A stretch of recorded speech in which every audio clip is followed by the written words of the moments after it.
Okay, so yesterday we've seen several things. First, we talked a bit about in which applications we are interested in approximating some probability distribution, which is a task referred as sampling. We've seen that we could cast this problem as an optimization problem over the space of probability distributions of some functional, that is a Kullback-Leibler divergence.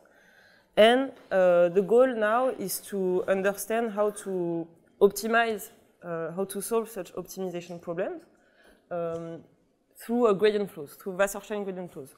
And yesterday, we've seen We've seen many basic facts about Euclidean gradient flows, and I'll try to remind you while we are going through the next part, the analogies. Okay? So please, I'm going to start, but feel free to interrupt anytime and ask questions. So we're going to work on P2 of RD, that is a space of probability distribution over RD with finite second moments. Okay, so this is the definition here. And we are going to equip this space with the Wasserstein 2 distance from optimal transport.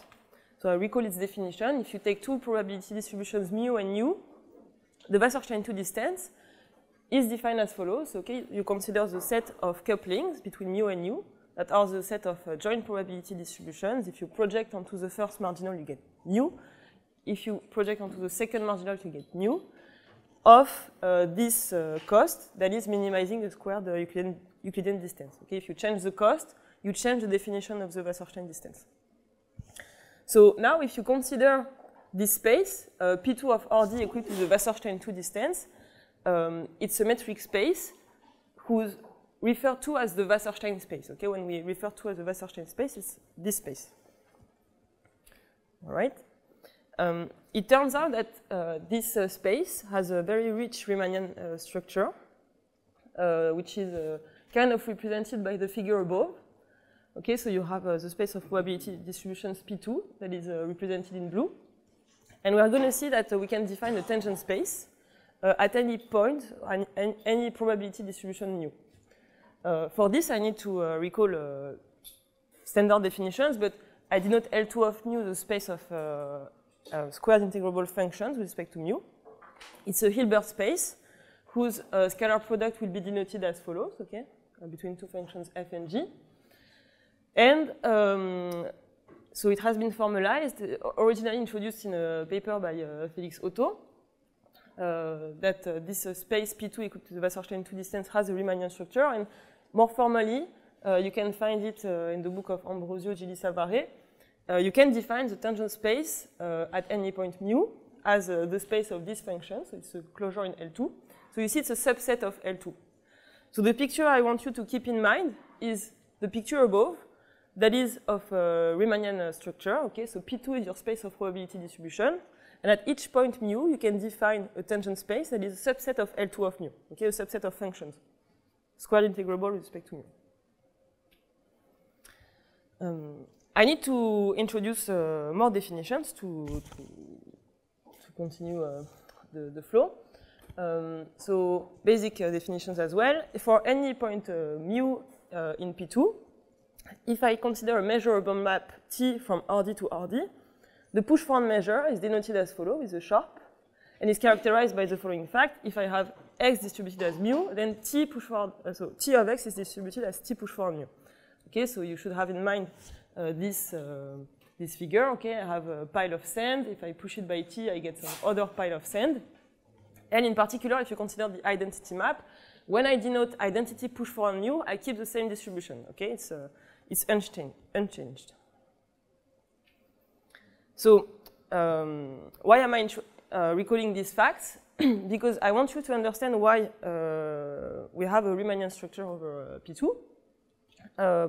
One way to see that if you consider maps in L2, you will stay on the manifold on P2 is the following.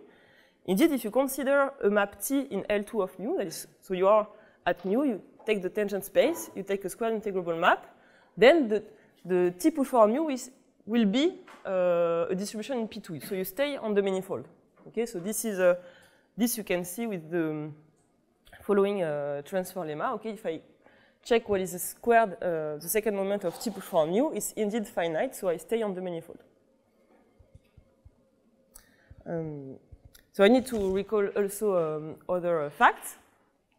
So by Brunier's theorem, if we consider two distributions mu and nu, and that mu is absolutely continuous with respect to the Lebesgue measure, then we know there exists a unique transport map pushing mu onto nu, so that I denote by this index, lower and upper indexes. So that pushes mu onto nu. This is the first fact. Very nice. And such that I can write, hence, the Wasserstein 2 distance as the squared L2 norm between the identity and this optimal transport map. Okay, so we've seen previously it was called the Kantorovich formulation, formulation of the Wasserstein 2 distance in terms of couplings. Now, if I have an absolutely continuous measure of mu, I can write the Wasserstein 2 distance as this formulation. That is called the Monge formulation. Okay, so these are standard facts in optimal transport, but it will be useful to understand what we'll be doing when considering the Wasserstein 2 geometry and its geodesics. That will be very important in the following. Any questions until here? Maybe it's very standard for many people here, but yeah, it's important to recall. So we are going to define Wasserstein gradient flows, okay, Wasserstein 2 gradient flows. So we need to understand what is the underlying geometry inherited from the Wasserstein 2 distance. You understand very well what is the Euclidean geometry in RD. Now we need to understand the Wasserstein 2 geometry. In particular, let's consider what are Wasserstein geodesics, what are paths of minimal distance with respect to the Wasserstein 2 distance. So if you have, so we consider two distributions, still mu and nu, okay? I will take, for easiness of presentation, mu is absolutely continuous measure, so I can define this optimal transport map, okay, the T mu nu. Now, I know, so it's known, that a Wasserstein geodesic between mu and nu can be written as above. Okay, so what do we see here? We see that the geodesic is the image measure by a push-forward map, and this push-forward map is a mixture between the identity and the optimal transport map. So if you evaluate it at 0, you are very happy because you have identity for mu, so you are at mu. And if you have t equals 1, then this guy is 0, and here you are pushed by this map, so you are at nu. Okay, and in between you are somewhere in between these two distributions. You should notice that it's very different from this kind of linear interpolation. Okay, a mixture between mu and nu. It has nothing to do with it. These would be geodesics with respect to L2, for instance, which are another interpolation. And it's important to understand this because it gives you a hint of why the Wasserstein 2 structure is interesting, and also Wasserstein 2 gradient flows, how they will move measures. So it's illustrated by the following fact. Here I consider the mu, that is mu and nu standard Gaussians, okay, just a bit spread. And I've plotted the Wasserstein interpolation, okay, the Wasserstein geodesics on the left and the mixture geodesic on the right. You can see that on the one hand, the interpolation interpolates horizontally.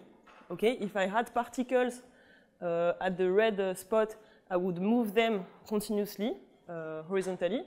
Whereas if I consider particles distributed as mu here, as the red spot here, to move them to the next interpolated measure, I need to teleport them very far. Okay, so the interpolation is vertical. So this is the strong intuition to remind. Any questions? Yeah. All right, we are going to do optimization over the Wasserstein space. I said, okay, we need to understand what is the underlying geometry. This we've started to understand. I'm going to do optimization, and I know that optimization is easy when the problem is convex and hard when the problem is not convex. So we need to define what is a convex functional in that geometry. So let's consider an objective functional, okay, f. I need to Okay, recall that I want to do this in my life.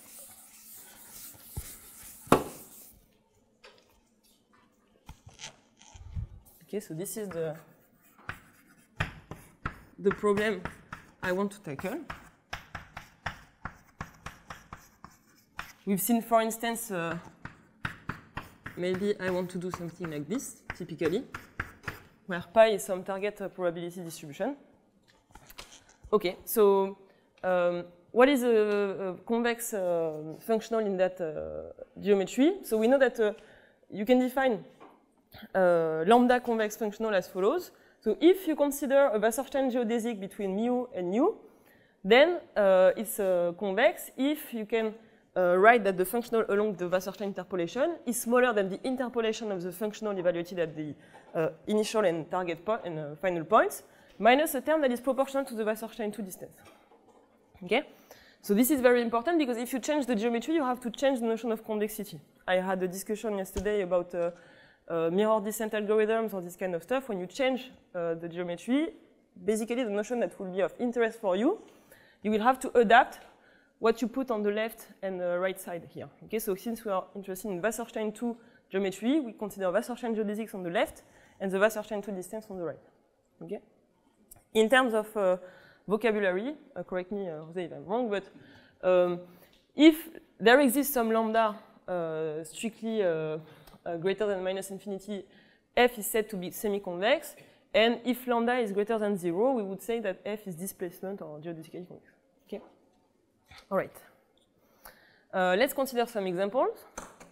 If I have a potential energy like this, okay, so it's a linear functional respect to mu. If V is convex, then this functional is convex in the Wasserstein 2 sense. Okay, so to do this, we won't do it together, but it's a very simple exercise. You write what is f of rho t along the Wasserstein geodesic, and then you do the transfer lemma, right? You write exactly, you will see appearing V of tx plus 1 minus ty, and you will use the convexity of V to get the inequality. Notice that this functional, this integral of V d mu, even if V is not convex, it would always be convex along the mixture path.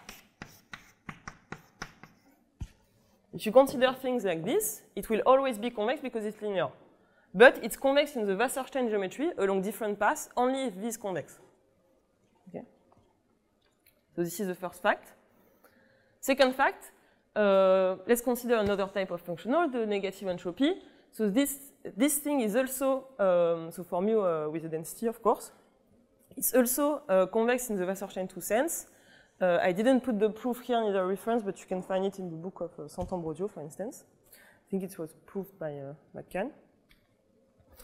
And finally, since in this part of the course we are really interested in that guy, then since we know that the KL can be written as a sum of a potential and negative entropy, we get immediately that the KL is a convex objective in the Wasserstein 2 geometry as soon as the potential is log concave. Okay, so recall that pi is proportional, has a density proportional to E of minus V. You just plug the density here, and you get C, that is a normalization, log normalization constant of pi that you do not know, but you don't care because you just optimize over mu. Okay? All right. What else? Okay, so this is, so it's nice because we now get the intuition that if I have pi proportional to E of minus V, at the very beginning of the course, I told you if V is convex, then the KL objective will inherit the convexity properties, and if V is not convex, it will then inherit the non-convexity properties. You get why it's easy to sample a unimodal, nice log concave distribution in that setting. Okay. Any questions? I go on? Okay. Let's define Wasserstein gradient flows now. Okay, so I want to optimize this functional. We've seen how to define, analyze Euclidean gradient flows. Okay, we've seen that if we were optimizing a function v from Rd to R, then the time derivative of xt the gradient flow is defined as follows. The time derivative of xt is minus the gradient of the objective applied to xt. Okay, so we want to define similar things for not v defined on RD, but for f defined on P2. And we want to write something of the form, so I've put quotes, because it's not rigorous at all for now. I want to define something that says, okay, the time derivative of mu t follows the negative direction of the gradient with respect to the Wasserstein 2 distance. So we need to define both sides of the equality. We need to define what is the time derivative of mu t, what does it mean, how it's ruled, and on the right, what is the gradient with respect to the Wasserstein 2 distance. Okay, so first thing, we'll define the left-hand side of the equality, how to define how to describe the time derivative of paths of distributions. Okay, so let's consider mu t a path of probability distributions over RD. Okay, so indexed by time. So we can define velocity fields as follows. If there exists a collection Vt, okay, indexed by time, of L2 of mu t maps, such that you can write that the time derivative of any integral of test function phi with respect to mu t is equal to, you have the L2 of mu t scalar product between nabla phi and Vt, okay, for test function. So, oh, sorry, I'm missing a C here, but it's a smooth function with compact support. Then we say that Vt is a velocity field of mu t. What does it say? It says that basically you want to describe your path of distributions only by being able to characterize their integrals with respect to smooth functions. Okay, this is the only thing you want to be able to do. If you can identify that you can write this with some Vt, then this is your velocity field, and it exactly describes how your path of probability distributions evolve. Okay, so we say that Vt rules the dynamics of mu t.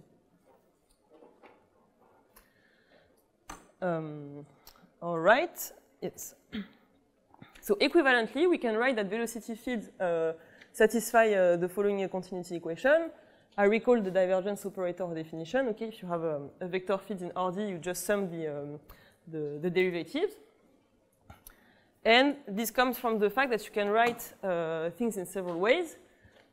If I write, so I consider densities, okay, if I write as before, if I write what is the time derivative of the expectation of phi with respect to mu t, if I pass the time derivative inside, I get the following formula, that is 1. But on the other hand, I've just defined that if I have a velocity field ruling mu t, I can write it as 2, and then through an integration by parts, I recover these terms, and I can identify that they are equal. Okay, so when we write the equation above, it's only in the weak sense, so integrated against smooth functions like this. Okay, let me go on. Okay, so I wanted to define something like this.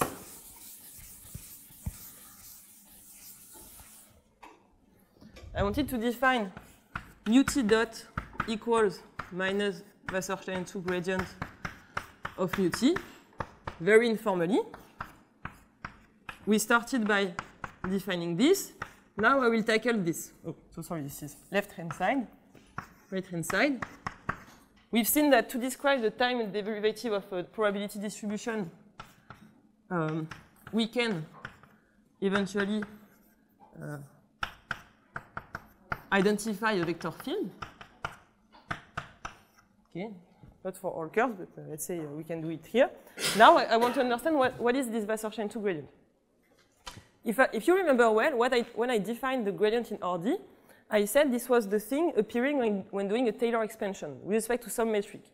If you take the Euclidean metric, you get the standard gradient. If you change the metric with respect to PSD matrix, I don't know if you remember, but we were preconditioning the gradient, like we were multiplying by the inverse of the PSD matrix. So here I want to do the same thing. I want to consider a Taylor expansion of the objective functional I have. What's happening if I evaluate it at a perturbed measure? Okay, but I want to consider perturbations that are on my manifold, on the Wasserstein space. So for this, I will consider this kind of perturbations. I take mu, I take a map H in L2, Okay, remember that I said that these L2 maps, they enable us to stay on the manifold. And I want to see if I do a Taylor expansion of f at this perturb measure, do I recover f of mu plus something in the L2 mu metric? Okay, if I can do this, if it exists, and I can write it as follows, then what will be in the scalar product with respect to H will be the Wasserstein 2 gradient. Okay, so this is the methodology. So let's start. So this is what we are going to do in the two next slides. Let's start by the most natural notion of differential in that setting that are called the first variation. So before considering perturbations in the Wasserstein space, what would happen? How would you write things if you were considering linear perturbation? Okay, so what I call a linear perturbation is something just written as mu plus something. Okay, so mu plus epsilon chi. Here I take chi to be the difference of two distributions for easiness. Okay, so it's integrates to 0. If you can write, so if f admits a first variation, you can write the following expansion against linear perturbations, right? You can write that f of mu plus this linear perturbation is f of mu plus what is appearing here? It's the integral of some function, the first variation, that is a function from Rd to R, integrating against the perturbation. Okay, so you get something like this. F prime of mu is a function from Rd to R. Okay? So what is the link between f prime of mu and the Wasserstein gradient? Typically, we will get the following relationship. Magically, I will explain a bit why it's happening. The gradient of f with respect to the Wasserstein 2 distance will be the gradient of the first variation. It will be very convenient because if you put a gradient here, now you get something that is a vector field that is able to push your particles. So how does this happen? The justification is the following. Remember that I said if you want to identify what is the Wasserstein gradient, you need to consider perturbations staying on the Wasserstein space, on your manifold. You want to do a Taylor expansion and identify who is appearing in the L2 of mu scalar product. So we consider perturbations like this is a mu epsilon. So what you need to do to prove this is to basically write mu epsilon as a mu plus epsilon chi, as before, as a linear perturbation. It's just that the chi, in this case, when you consider this kind of perturbations, it will be written as a minus divergence. So you can see maybe the trick appearing, because let me write it here very quickly. Up. It's very simple. Now, if I have, so I'm writing this as some mu plus epsilon chi, but this chi is a divergence of minus h mu, right? I know that this is f of mu plus integral f prime mu x d chi of x. And now if you replace chi with the specific perturbation, you see that, let's say dx, you see that you will be able to do an integration by parts. So you will have basically grad f prime mu of x, scalar h of x, mu of x, which is exactly the L2 of mu scalar product we needed. Okay, so this is how the gradient of the first variation appears. It's really specific to the fact that you take such perturbations. Any questions until here? Nope. Are you awakened? No? Right. Okay, so now let's do a simple exercise. Let's consider the same functionals as before. We've seen, I'm coming to the end of the slide in a few minutes. It's a bit dense, I will explain.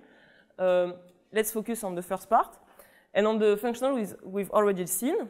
So you can think of this typical recipe. I give you a functional f of mu. I can define, hopefully, if it exists, its first variation. So it's natural, the first notion of derivative that should come to your mind.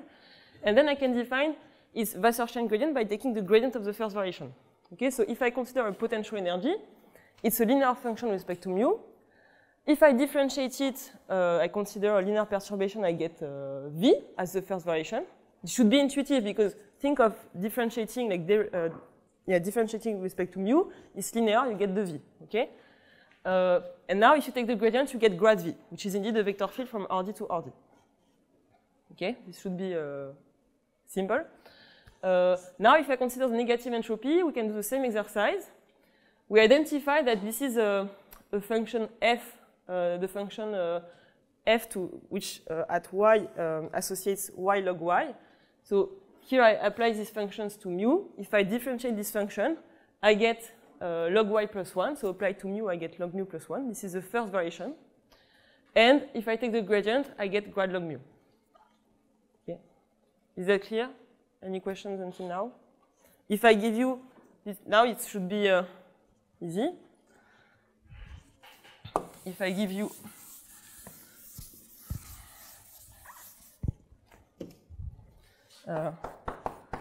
f of mu that is this thing, what is the first variation? I have something quadratic in U, so I will get the map with Hx associates this.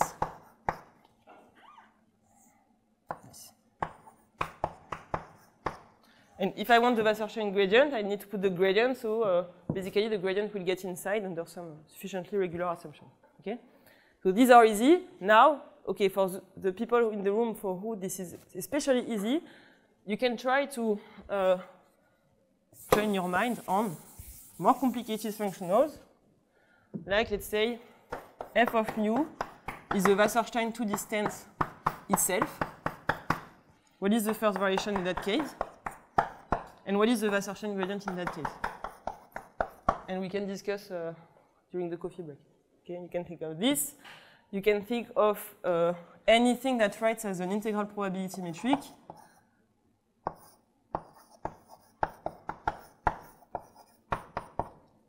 And you can try to think about, let's say G. What is the first variation of this guy? What is the gradient of this guy? It will be more complicated, okay? Like what we are seeing at the moment are simple examples of functional. Okay. What is the last paragraph above? It's a bit dense. To summarize, I tried to present in an informal manner what is the Wasserstein gradient, okay? What is the, how you should understand that the important thing that appears is this thing, okay? I said, okay, if you do a Taylor expansion, you can identify that you can do a Taylor expansion with this appearing in the L2 scalar product. Then this is your Wasserstein gradient, and it means that you should push your distribution with respect to that vector field to decrease the loss with respect to the Wasserstein to distance.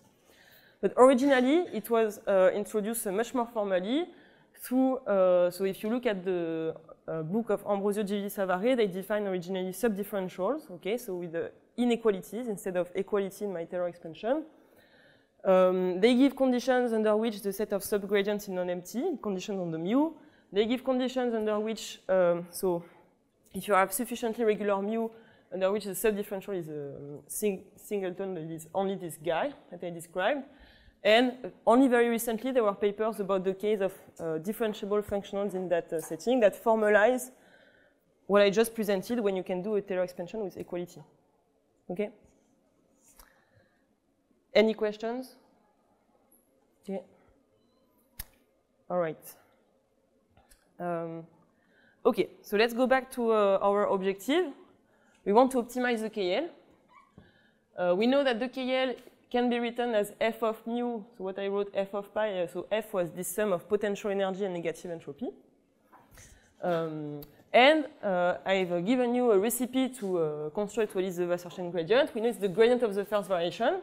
So since the f is the sum of potential and entropy, we know that the Wasserstein gradient will be the sum of these two gradients that you can write as follows, okay? Grad V is the Wasserstein gradient of the potential energy, and grad log mu, that is the Wasserstein gradient of the negative entropy, here written in a more compact form, okay? Grad log mu over pi.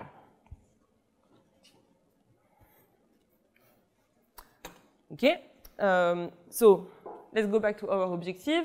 We wanted to define this. We defined how to describe the time evolution of a path of distribution. Okay, so this is so sometimes you can find such vector fields. Okay, pushing your distributions. If we have time at the end of the course, I will describe other flows where you cannot describe things like this. And we have also done in the last few slides. We have described what was this object. Okay, so now we know that the vector field we want to follow is this guy. Okay, so the VT will be the minus direction of the gradient. Okay, so we will see. Maybe I won't explain it on this slide here, but for this choice of vector field, we'll be able to apply the chain rule and see that it decreases the loss proportionally to the square norm of the gradient. So it should remind you what we have seen in the Euclidean setting. In the Euclidean setting, we were applying the chain rule to, so you have my slides on your computer, actually, you can check if you forgot. If you apply the chain rule in RD, you see that the first property you get from the gradient flow is that it decreases the objective proportionally to minus the square norm of the gradient. Okay? All right, so this is, we'll keep this thing in mind. The gradient flow we want to study can be described as follows. Okay, so since we take a minus, so Vt to be minus the gradient, I just put the divergence on the other side. And now the question is the following. You have a very nice dynamic in the space of P2 of RD, but it's an infinite dimensional space. Okay, so if I ask you, how do you simulate such a gradient flow? You need to discretize it in space and time. You need to code the dynamic on particles. Okay? So we are going to see several realizations of the gradient flow above, because there are several ways, several dynamics, stochastic or deterministic, that can implement the same gradient flow in some cases. How much time do I have? 5, 13? Oh, it's fine. Okay. 7? J'entends pas. 10, okay. Thank you. All right. Okay, please stay awake 10 minutes and then we have coffee.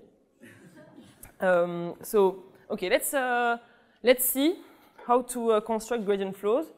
Now we are very happy. We have described the dynamics of interest. We want to do this.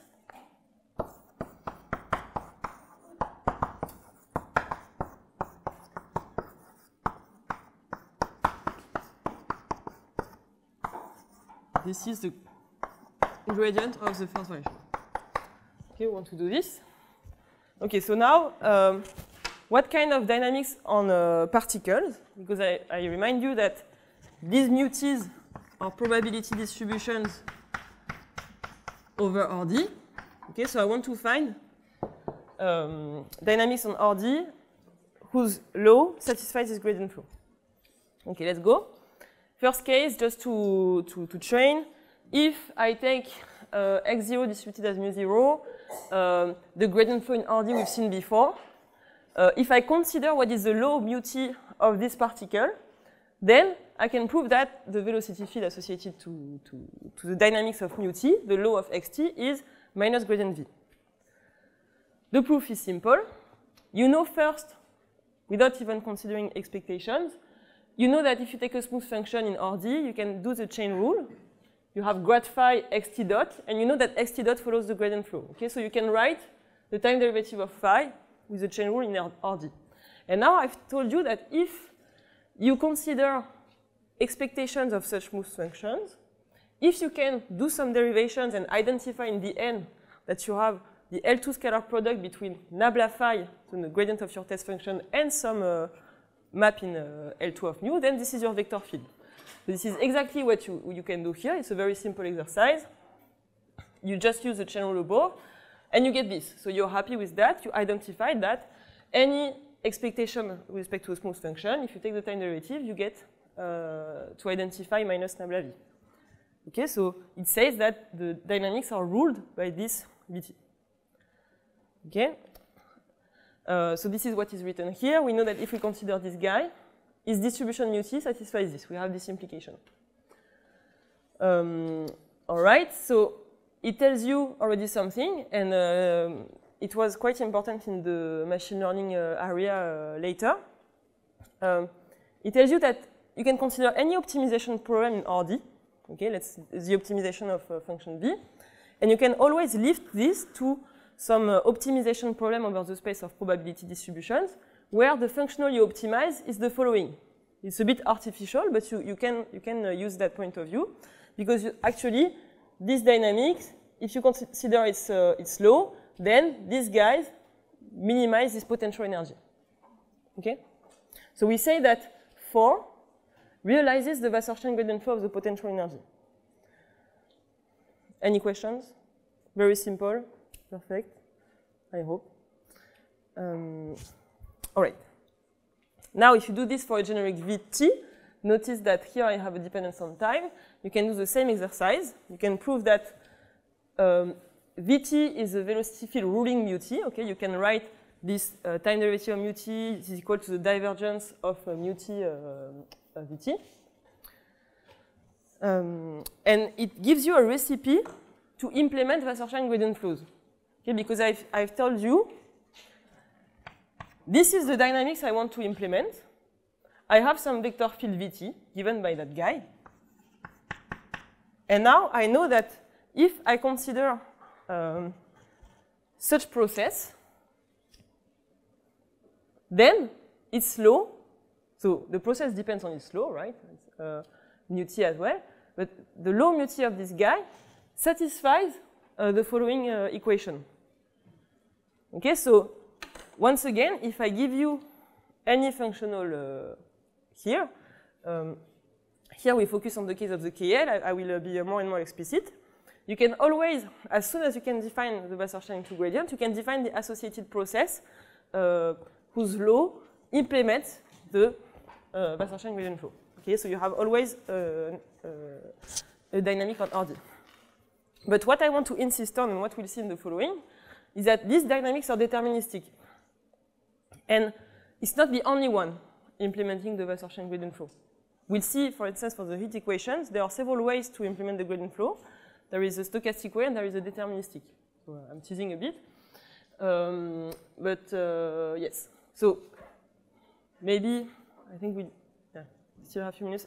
Are there some questions here? Because it's very important, this slide, to understand. If I give you this, basically I give you a functional, you can write what is the Wasserstein gradient flow, and you know that at least this dynamics, it realizes what you want. This is the most important thing you can register today. Okay. Let me check if I will have time. Okay. All right. Let's continue our examples. We've seen gradient flows of simple functional like potential energy. Let me consider this process, the Brownian motion. So xt is defined as follows. If we consider μt the law of xt, we can prove that Vt defined as grad log μt, where μt is the law of xt, is a velocity field of μt. Okay, you need to do the same exercise, write what are expectations of smooth functions, their time derivative, and identify this guy as the vector field. We won't do the proof here. I give you some tools to do it. You need the Ito formula. But what is important is that, okay, you consider the Brownian motion, it's slow. You can prove that it's law or ruled by this vector field. And it tells you that, okay, the continuity equation associated to describing the law of the Brownian motion is the following. Okay, you know it's the divergence of μt, and you plug the velocity field there. So this is the first way to write the continuity equation ruling these dynamics. And you know as well that if you write what is grad log μt, it's grad μt over μt. You can simplify the μt's. You have divergence of gradient, and you get the Laplacian. Once again, for people for which this is too easy, you should start to maybe think of two things. For you, it's maybe super famous that the Brownian motion is the solution of the heat equation, but I've also said something earlier. I've said that we have always a deterministic dynamic implementing the Wasserstein gradient flow. Okay. So this is just to continue what I've said on the Brownian motion. If I consider the Brownian motion and know its law satisfies this equation that I can write in two ways as divergence mu t times the vector field or Laplacian of mu t.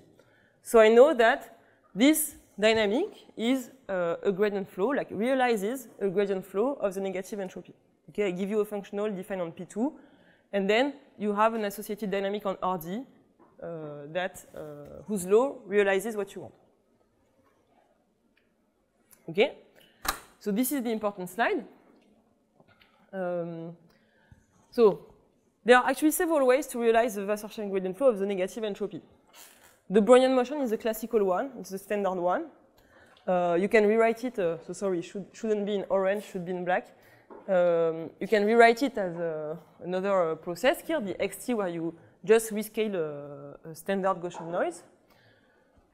Ah, and sorry, I changed this yesterday. I will update the slides. Forget about this sentence here.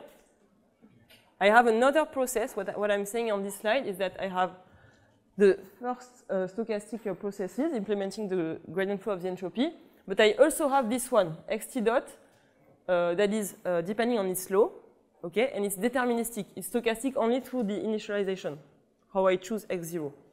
Okay, so you have already two ways to implement the gradient flow of the negative entropy. Either you consider the Brownian motion, basically, it's stochastic, or you consider this guy.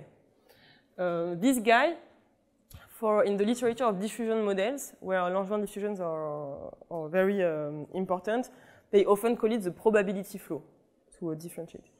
Okay, so these two guys, if I consider the one at the bottom and the one above, their marginals, their law, satisfy the same dynamics that are the heat equation, but these are two different processes. Okay, so I think I'm done for this part. Do you have any questions? Yeah.